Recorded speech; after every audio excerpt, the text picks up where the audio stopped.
Bugün size BBL'den söz etmek istiyoruz ama BBL'den söz etmeye başlamadan önce BBL nedir? Bu konuya biraz açıklık getirelim. BBL, BBL, Brazilian Butt Lift kelimelerin baş harflerinden oluşturulmuş bir ameliyat tekniği de değil, bir ameliyat grubu diyelim biz buna en iyisi. Peki neden Brazilian Butt Lift deniliyor? Neden Brezilyan kalçası deniliyor? Buna geçmeden önce neden insanlar kalça estetiği yapıyor ve bunu gidip neden Güney Amerika'daki bir ülkeyle ilişkilendirdik? Burada biraz hoş bir sohbet yaptıktan sonra cerrahi tekniklere doğru bir geçiş yapacağız.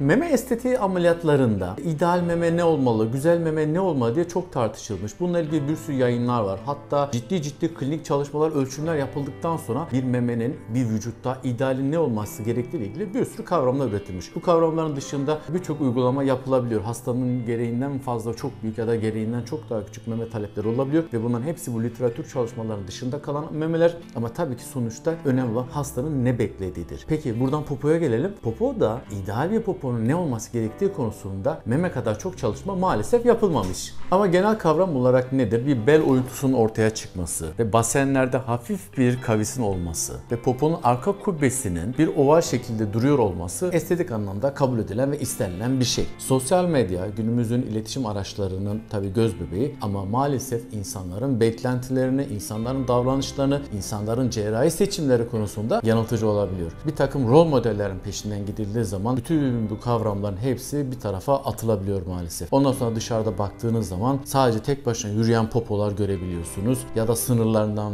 fırlamış gitmiş ne olduğu belirsiz küreler halinde yuvarlak yapıları izliyor olabiliyoruz bazen. Bunlar bence dönemsel olarak insanların talep ettikleri ve gerçeklikten uzak şeylerdir. Normalde belinizde kalça kemiğinizin iki çıkıntılarını bulduğunuzda bir de bacaklarınızın yan tarafında aslında bir trokanter dediğimiz bir çıkıntı var. Bu ikisi arasında kalçadan bacağa doğru uzanan hafif bir kavisinizin varlığı ve poponun da aynı şekilde arkaya doğru kavisin olması ve bir bel oyuntusunun var olması ideal bir kalça için yeterlidir ve bence en önemli noktalar da bunlardır. Peki insanlar nasıl oluyor da bu işi Brezilya ile gidip eşleştirdiler? Aslında bunun cevabı da son derece basit. Samba Festivali tabii ki. Yani Samba Festivali ve burada yapılan dans, samba dansında popolar biraz da ön planda olduğu için bir şekilde bu Brezilya'ya mal edilmiş. Onun dışında Brezilya'da şöyle kültürel bir şey de var. Orada yaşayan bir arkadaşım bana ilettiği bir şey. Kendim bilmiyorum açıkçası. Orada işte evlilik çağına gelen kızların vesaire çeyizlerinde mutlaka estetik cerrahi ile ilgili bir bütçe mutlaka olduğu söyleniyor ki çok zengin bir ülke olmamasına rağmen. Belki de bunun da biraz katkısı olmuş olabilir. Ama bugün pizza dediğimiz zaman İtalyan aklına gelmesi, sushi dediğimizde de Japonya düşünüyorsak, popo dediğimizde de Brezilya'ya düşünüyoruz. O yüzden Brazilian Butt Lift, poponun kaldırılması, Brezilyan tipi bir kalçanın elde edilmesi anlamına gelen bir ameliyat grubudur.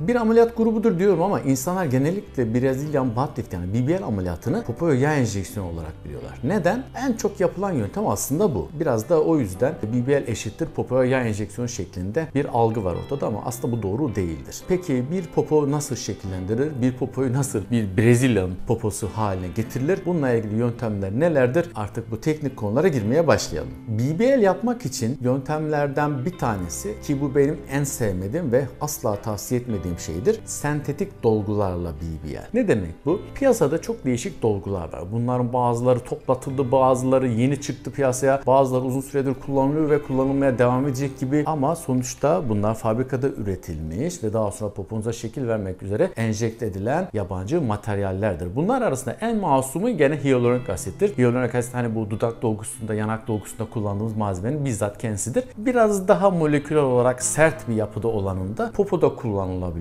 Dediğim gibi bunun dışında masum olmayan bir sürü saçma sapan moleküllerde popoda BBL yapmak amacıyla kullanılan dolgular var. Ama bunların birçoğunda enfeksiyona yatkınlık olsun, vücudun bazı reaksiyonları olsun birçok problemle karşılaşılıyor. Bizzat bunu gözlemledim. Bizzat tedavisini yapmak zorunda olduğum vakalar da var. Neyse ki her geçen gün bunların kullanımı azalıyor. Bu sevindirici bir haber aslına bakarsanız ve sizlere de asla tavsiye etmiyorum. Vücudunuza yabancı madde sokmayın. Çünkü büyük hacimlerde enjekte etmek zorundasınız. Büyük hacimlerde enjekte ettikten sonra onun orada kontrolü zorlaşır. Artı vücudun gösterici reaksiyonları bir tarafa koyalım. bakalım. Hadi şanslısınız, böyle bir şey olmadı diyelim. Eğer burada bir enfeksiyon ortaya çıkarsa siz bunu nasıl temizleyeceksiniz? İstemediğiniz yerlere akarsa siz bunu nasıl önleyeceksiniz? Bir sürü problem, bir sürü komplikasyon kapıda bekliyor. Vücudunuza bu kadar büyük hacimde dolgu enjekte etmeyin. Gene de çok ısrar ediyorsanız tercih etmeniz gereken tek şey hyaluronik asittir. Lütfen unutmayın bunu. Bunun dışında BBL'de bugünkü popüler hale getiren şey yağ enjeksiyonu konusuna gelelim. Nedir yağ enjeksiyonuyla BBL yapmak? Vücudunuzun farklı yerlerinde, özellikle karın bölgesinde, bacaklarda, ya sırt, kol vesaire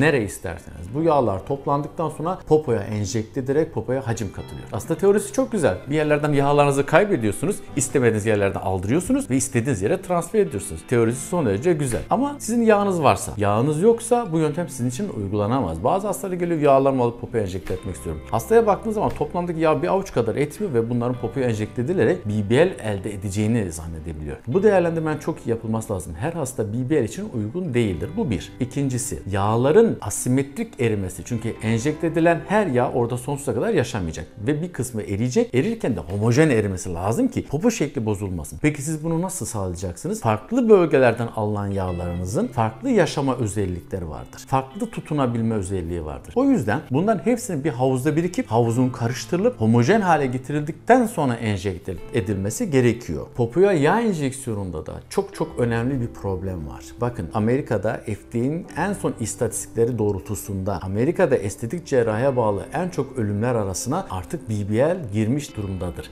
Yağ enjeksiyonu ile olan BBL. Neden? Şimdi yağı vücudunuzun başka bir yerinden alıp poponuza enjekte ettiğinizde orada yaşaması için damarlarla ilişki kurup beslenmesi gerekiyor. Şimdi siz oraya örneğin bu sizin yağ hacminiz diyelim. Bunu poponuz için enjekte ettik poponuzda böyle bir yağ birikti diyelim. Bu yağın etrafı damarlarla direkt temasta. Evet ama iç kısmı tam merkezi damarlardan çok uzakta. O yüzden bunun ortasındaki yağlar çok hızlı ölecektir. Biz buna santral nekroz diyoruz.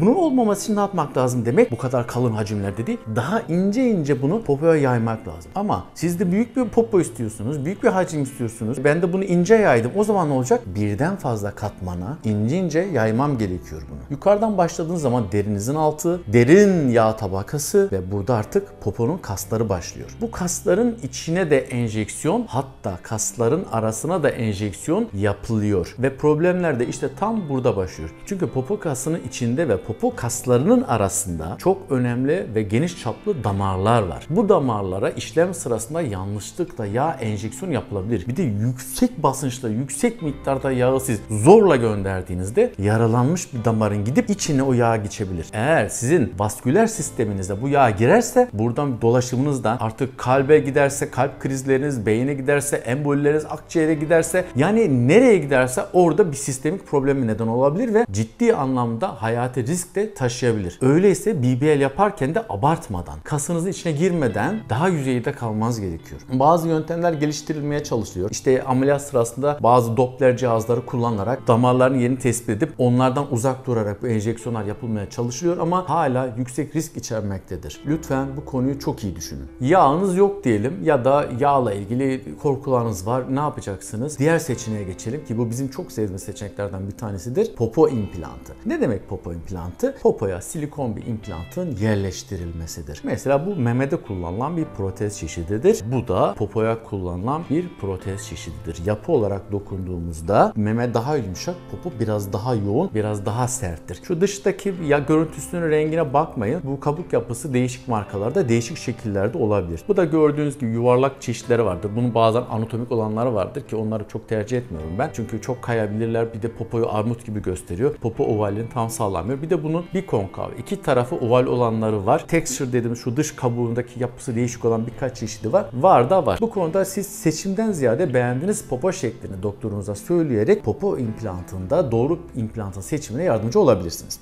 Peki bu konuyu biraz detaylı anlatacağım. Çünkü dediğim gibi nispeten diğer yöntemlere göre en güvenlilerden bir tanesi budur ve bizim hastalarımızda, bizim pratiğimizde yani bize çok fazla kilolu hasta gelip de yağlarını alıp enjekte edecek bir grup olmuyor. Olsa da biz tehlikeli alanlara enjeksiyon yapmadığımız için bizim pratiğimizde açıkçası popo implantı biraz daha ön planda. Popo implantı talepleri geliyor. Belki de bu konudaki sonuçlarımız insanları daha çok mutlu ettiği içindir. Çünkü erimez. Yani enfekte olsa bile ki çok düşük bir risktir. Olsa bile bunu çıkarıp atarsınız ve probleminiz gider. Vücudun reaksiyon göstermesi son derece düşük bir olasılıktır. Hemen hemen hiç olmaz ki ben daha hiç görmedim. O yüzden güvenli önemli bir yöntem olarak öneriyoruz. Ki memedeki olayın aynısı popoda yapılıyor. Teknik olarak detayları var tabii ki. Nereden peki bu implant yerleştirilir popoya? Tam popo çatalının birleştiği nokta bizim kesimizin en üst sınırıdır. Kesi bunun altındadır. O yüzden ayakta çıplakken bile sizin o popodaki kesi iziniz gözükmez. Nasıl bir kesiden yapılır? Bu kesimiz iki çeşit olabilir. Bir, ortadan sadece bir kesiyle girip sağa ve sola protezler yerleştirilebilir. Ama bunun bakımı çok zordur ve hastalarımızda yüksek oranda dikişlerinin açılması ve koruyamamayla ilgili problemler geldiği için bazen ekstradan oraya dikiş atmamız gerekebiliyor. Ama diğer yöntem biraz daha güvenilir. Özellikle yurt dışına gelen hastalarımızda o çift kesiyle yapılan sağ ve sol popo için hemen gene o çatalın içerisinde gene gözükmeyen bir noktada sağ ve solda iki tane küçük kes yaparak protezleri oradan yerleştiriyoruz. Bu yöntemde dikiş açılması hemen hemen hiç görmedik daha. Ve hastaların bakımı, koruması vesairesi çok daha kolay olmaktadır.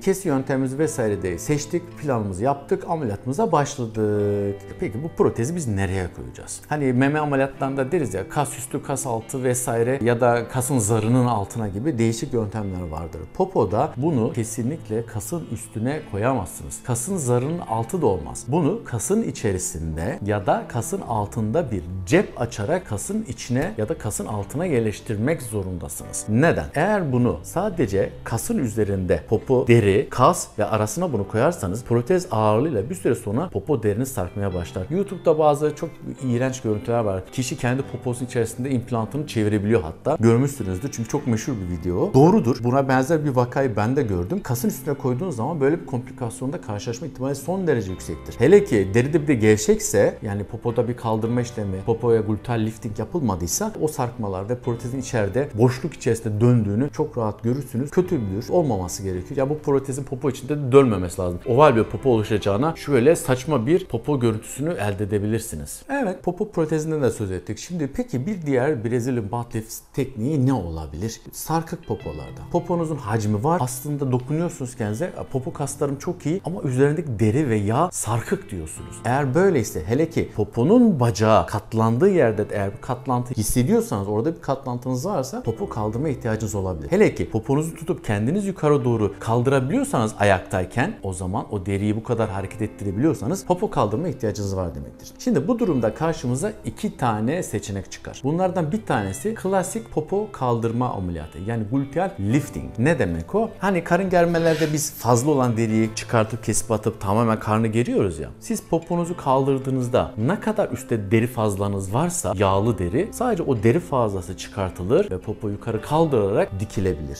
Bu durumda ne olur? Poponuzun o sarkması gider. Zaten altta da kas hacminiz yeterli ya da ben spor yaparak kasımı güçlendiririm diye bir kararınız var. Popoyu bu şekilde kaldırarak bir popoda şekil anlamında bir düzelme, bir toparlama sağlanabilir. Bu olduğu zaman da gene iz nasıl oluyor? Popo çatalının birleştiği yerden yanlarda kalça kemiğine kadar uzanan böyle bir martı kanadı şeklinde bir kesiniz olur. O kesiyi dövme mi yaptırırsınız, yaptırmaz mısınız? Ona siz karar verin ama iç çamaşırınız ve bikinizin içinde kalacaktır. Diğer yöntemle bu popo kaldırma ile ilgili gluteal otoagmentasyon. Bizim pratiğimizde en çok yaptığımız ikinci ameliyatımız, popo protezinden sonra en çok yaptığımız gluteal otoagmentasyondur. Peki ne demek gluteal otoagmentasyon? Şimdi kişinin poposunda sarkma var. Ama popo hacmi de yeterli olmadığı için kişi poposunun biraz da büyümesini istiyor.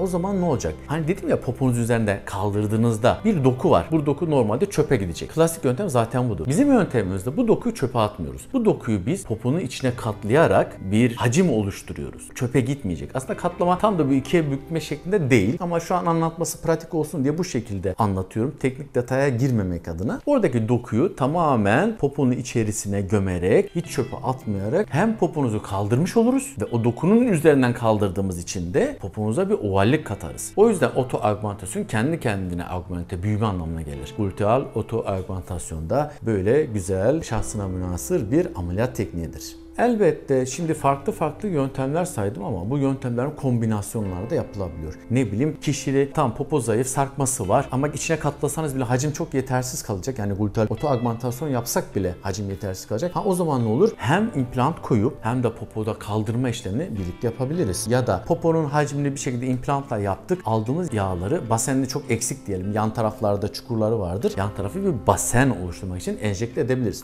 Sorabilirsiniz. Hani yağ enjeksiyonuna karşıydınız. Hani damarlara gidebilirdi. Bu dediğiniz olay gluteal bölgede oluyor. Basen yanlarında nispeten daha güvenli bir bölgedir. Zaten yağ enjeksiyonlarını biz vücudun başka yerlerinde kullanıyoruz. Özellikle yüz bölgesinde çok kullanılır. Ya da liposuction komplikasyonlar düzeltmede çok kullanılır. Ama gelin görün ki popoya enjeksiyonlarda, kasın içine enjeksiyonlarda önermiyoruz. Zaten size basen yapmak gerekirse de yaptığımız yer kasınızın içi olmayacaktır. Hemen derinizin altındaki o yağlı alana enjeksiyon yapılacaktır. Peki bu yöntemlerden hangisine siz uygunsunuz? Açıkçası bizimle fotoğraflarınızı paylaştığınız takdirde hangi yöntem sizin için daha iyi olacağı konusunda birlikte karar verebiliriz. Ve bu ameliyatlarınız başka diğer ameliyatlarla kombine edilebilir mi? En çok sorulan sorulardan bir tanesi budur. Açıkçası popo ameliyatlarından sonra, az sonra bakımlarına da geleceğiz. Poponun korunması lazım. Yağ enjeksiyonu yaptıysanız bile üzerine baskı gelmemesi lazım ki daha uzun süre yaşasın. Popo implantı koyduysanız bile en azından kasın içine bir cep açtık ya, o cebin iyileşene kadar yer pozisyonu korunması adına üzerine baskı gelmemesi isteyeceğiz. İlk bir ay bizim için özellikle çok önemlidir. Sizden yüzüstü yatmanızı çok isteyeceğiz biz. Siz yüzüstü yatarken o zaman mesela bir meme ameliyatı olamazsınız. Bunu korumanız çok mümkün olmayacaktır. Sizi bazen yaptığımız oluyor açıkçası ama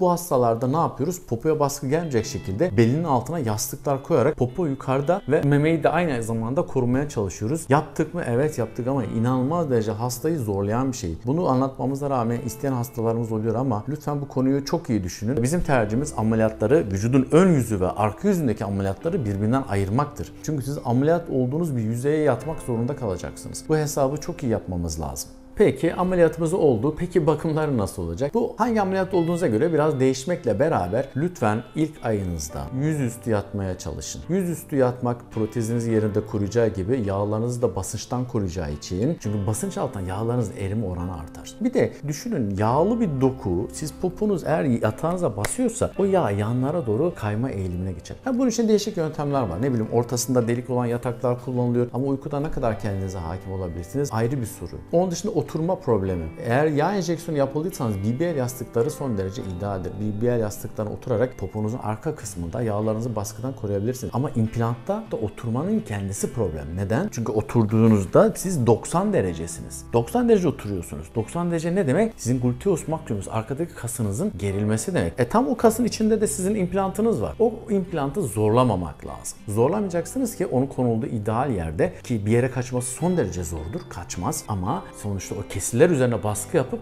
dikişlerinizi açma riski vardır teorik olarak. Çünkü bu dikişler o kadar da kolay kapanmıyorlar. Ve dikişin kendisinden ziyade dikişin geçtiği kaslarınız yırtılabilir. O yüzden olabildiğince ilk ay popo protezinde oturmanızı da istemiyoruz. Mecburen bazen uçak yolculuklarında kısa süreli oturup daha sonra biz size uçuş yazıları, izinler verdiğimiz için uçakta sık sık ayağa kalkıp yürüyebilmeniz için izinler alıyoruz. İlk aydan sonra artık olay yavaş yavaş ameliyat olduğunuzu bile unutabilirsiniz. Rahat ve konforlu sürece geçebilirsiniz. Ama ilk ay zor olacak. Zaten bu yüzden nasıl tuvalete gideceksiniz, tuvaletinizi nasıl yapacaksınız, bakımı nasıl olacak? Çünkü bu kesiler anüse de çok yakın. Nasıl temizlik yapacaksınız, nasıl banyo yapacaksınız? Bununla ilgili bütün detayları ameliyat sonrasında biz size tek tek anlatıyor olacağız. Evet, yöntemi seçtik, ameliyatımıza karar verdik, ameliyatımızı yaptık, bakımımızı çok güzel yaptık. O zaman size geçmiş olsun diyorum. Bir sonraki Samba Festivali'nde görüşmek üzere.